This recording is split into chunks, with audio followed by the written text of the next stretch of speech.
Now the Philistines gathered together their armies to battle, and were gathered together at Shoco, which belongeth to Judah, and pitched between Shoco and Azekah in Ephes-dammim. And Saul and the men of Israel were gathered together and pitched by the valley of Elah, and set the battle in array against the Philistines. And the Philistines stood on a mountain on the one side, and Israel stood on a mountain on the other side, and there was a valley between them. And there went out a champion out of the camp of the Philistines, named Goliath of Gath, whose height was 6 cubits and a span. And he had an helmet of brass upon his head, and he was armed with a coat of mail, and the weight of the coat was 5,000 shekels of brass. And he had greaves of brass upon his legs, and a target of brass between his shoulders. And the staff of his spear was like a weaver's beam, and his spear's head weighed 600 shekels of iron. And one bearing a shield went before him. And he stood and cried unto the armies of Israel, and said unto them, Why are ye come out to set your battle in array? Am not I a Philistine, and ye servants to Saul? Choose you a man for you, and let him come down to me. If he be able to fight with me and to kill me, then will we be your servants. But if I prevail against him and kill him, then shall ye be our servants and serve us. And the Philistine said, I defy the armies of Israel this day. Give me a man that we may fight together. When Saul and all Israel heard those words of the Philistine, they were dismayed and greatly afraid. Now David was the son of that Ephrathite of Bethlehem, Judah, whose name was Jesse, and he had 8 sons. And the man went among men for an old man in the days of Saul. And the 3 eldest sons of Jesse went and followed Saul to the battle. And the names of his 3 sons that went to the battle were Eliab, the firstborn, and next unto him Abinadab, and the third Shammah. And David was the youngest, and the 3 eldest followed Saul. But David went and returned from Saul to feed his father's sheep at Bethlehem. And the Philistine drew near morning and evening, and presented himself 40 days. And Jesse said unto David his son, Take now for thy brethren an ephah of this parched corn, and these 10 loaves, and run to the camp to thy brethren. And carry these 10 cheeses unto the captain of their 1,000. And look how thy brethren fare, and take their pledge.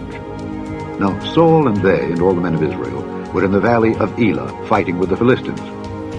And David rose up early in the morning, and left the sheep with a keeper, and took and went as Jesse had commanded him. And he came to the trench, as the host was going forth to the fight, and shouted for the battle. For Israel and the Philistines had put the battle in array, army against army.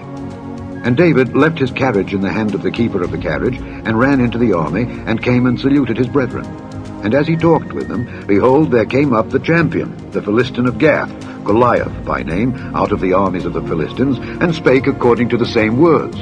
And David heard them. And all the men of Israel, when they saw the man, fled before him, and were sore afraid. And the men of Israel said, Have ye seen this man that is come up? Surely to defy Israel is he come up. And it shall be that the man who killeth him, the king will enrich him with great riches, and will give him his daughter, and make his father's house free in Israel. And David spake to the men that stood by him, saying, What shall be done to the man that killeth this Philistine, and taketh away the reproach from Israel? For who is this uncircumcised Philistine, that he should defy the armies of the living God? And the people answered him after this manner, saying, So shall it be done to the man that killeth him. And Eliab, his eldest brother, heard when he spake unto the men, and Eliab's anger was kindled against David. And he said, Why camest thou down hither? And with whom hast thou left those few sheep in the wilderness? I know thy pride, and the naughtiness of thine heart, for thou art come down that thou mightest see the battle. And David said, What have I now done? Is there not a cause? And he turned from him toward another, and spake after the same manner.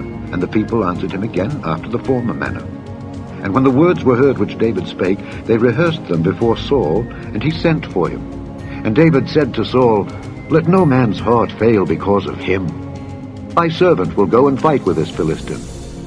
And Saul said to David, Thou art not able to go against this Philistine to fight with him, for thou art but a youth, and he a man of war from his youth. And David said unto Saul, Thy servant kept his father's sheep, and there came a lion and a bear, and took a lamb out of the flock. And I went out after him and smote him, and delivered it out of his mouth. And when he arose against me, I caught him by his beard, and smote him and slew him. Thy servant slew both the lion and the bear, and this uncircumcised Philistine shall be as one of them, seeing he hath defied the armies of the living God. David said moreover, The Lord that delivered me out of the paw of the lion, and out of the paw of the bear, he will deliver me out of the hand of this Philistine. And Saul said unto David, Go, and the Lord be with thee. And Saul armed David with his armor, and he put an helmet of brass upon his head. Also he armed him with a coat of mail. And David girded his sword upon his armor, and he essayed to go, for he had not proved it. And David said unto Saul, I cannot go with these, for I have not proved them. And David put them off him. And he took his staff in his hand, and chose him 5 smooth stones out of the brook, and put them in a shepherd's bag which he had, even in a scrip. And his sling was in his hand, and he drew near to the Philistine. And the Philistine came on and drew near unto David, and the man that bare the shield went before him. And when the Philistine looked about, and saw David, he disdained him, for he was but a youth, and ruddy, and of a fair countenance. And the Philistine said unto David, Am I a dog, that thou comest to me with staves? And the Philistine cursed David by his gods. And the Philistine said to David, Come to me, and I will give thy flesh unto the fowls of the air, and to the beasts of the field.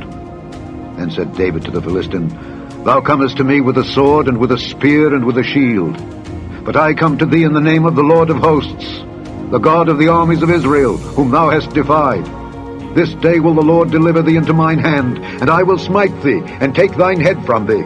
And I will give the carcasses of the host of the Philistines this day unto the fowls of the air, and to the wild beasts of the earth, that all the earth may know that there is a God in Israel. And all this assembly shall know that the Lord saveth not with sword and spear, for the battle is the Lord's, and he will give you into our hands. And it came to pass, when the Philistine arose and came and drew nigh to meet David, that David hasted and ran toward the army to meet the Philistine. And David put his hand in his bag, and took thence a stone, and slang it, and smote the Philistine in his forehead, that the stone sunk into his forehead, and he fell upon his face to the earth. So David prevailed over the Philistine with a sling and with a stone, and smote the Philistine and slew him. But there was no sword in the hand of David. Therefore David ran and stood upon the Philistine, and took his sword, and drew it out of the sheath thereof, and slew him, and cut off his head therewith. And when the Philistines saw their champion was dead, they fled,